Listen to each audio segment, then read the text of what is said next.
Brought to you by TechnoSpark 20 series smartphones. I'm superhuman.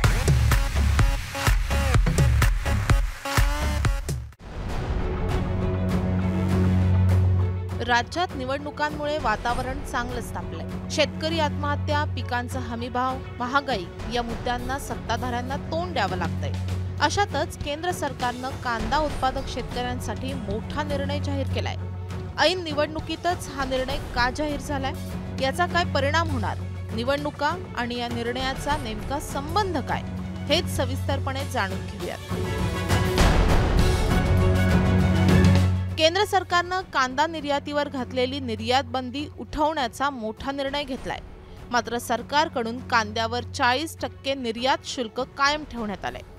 7 December 2023 पासून ही निर्यात बंदी घालण्यात आली होती. त्यामुळे कांदा उत्पादक शेतकरी संतप्त झाले होते. त्यातच काही दिवसांपूर्वी गुजरातमधून 2000 मेट्रिक टन पांढऱ्या कांद्याच्या निर्यातीला सरकारनं मान्यता दिली आणि त्याचे तीव्र पडसाद महाराष्ट्रात उमटले होते. आता याच विरोधाच्या पार्श्वभूमीवर सरकारनं मोठा निर्णय जाहीर केलाय. केंद्र सरकारने आम्ही जी मागणी वारंवार करत होतो ती मान्य केली आहे आणि कांद्यावरची निर्यात बंदी आता केंद्र सरकारने परत घेतली आहे. यामुळे कांदा उत्पादक शेतकऱ्याला मोठा दिलासा मिळणार आहे. माननीय मुख्यमंत्री महोदय, मी, अजितदादा, आम्ही सगळे सातत्याने केंद्र सरकारच्या पाठीमागे लागलो होतो. केंद्र सरकारला आम्ही विनंती केली होती की शेतकऱ्यांचं नुकसान होत आहे, त्यामुळे ही निर्यात बंदी आपण उचलली पाहिजे आणि त्याला प्रतिसाद केंद्र सरकारने दिलाय, याचा मला मनापासून आनंद आहे. निर्यात बंदी उठवली, पण निर्यात शुल्क आकारून शेतकऱ्याच्या ताटात माती कालवली, अशा तीव्र प्रतिक्रिया विरोधकांकडून उमटतायत. दुर्दैवानं खरं तर कांदा निर्यात बंदी उठवत असताना सुद्धा पूर्ण समाधान हे शेतकऱ्यांना द्यायचंच नाही, हे केंद्र सरकारचं पुन्हा एकदा धोरण आहे आणि 40% निर्यात शुल्क हे पुन्हा लादण्यात आलेलं आहे. त्यामुळे या हातानं द्यायचं आणि दुसऱ्या हातानं पुन्हा काढून घ्यायचं, हीच पुन्हा मानसिकता ही केंद्र सरकारची दिसते. आणि माझं पुन्हा आवाहन आहे की महाराष्ट्रातल्या सर्वसामान्य शेतकऱ्यांना मतांचा जोगवा मागायला जे कोणी महायुतीचे नेते, जे कोणी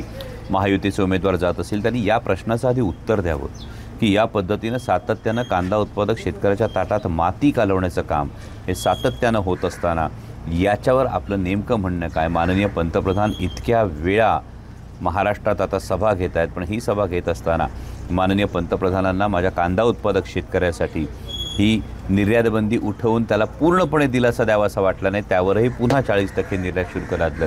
हे पुन्हा एकदा शेतकऱ्याच्या ताटात माती कालवण्याचं काम आहे. आता या निर्णयामागे राजकीय हेतू असल्याचाही आरोप होतोय.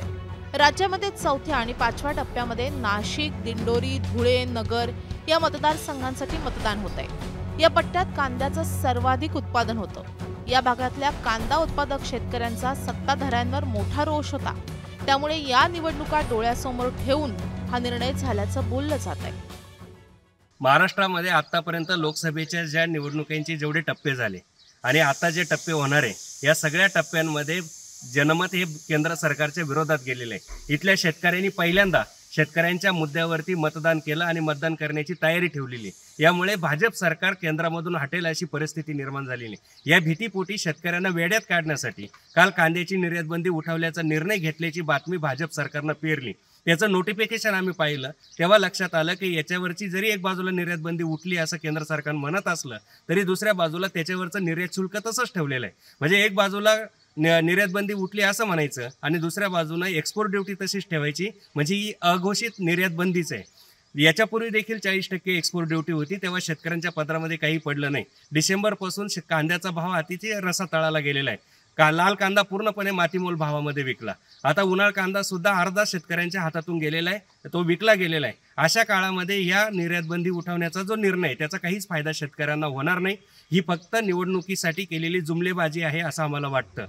एकूणच सरकारच्या या निर्णयामुळे कांदा उत्पादक शेतकऱ्यांचं समाधान झालंय की असंतोष कायम आहे, हे 4 जूनला निकालाच्या दिवशी स्पष्ट होईल. प्रवीण ठाकरेंसह ब्युरो रिपोर्ट, मुंबई तक.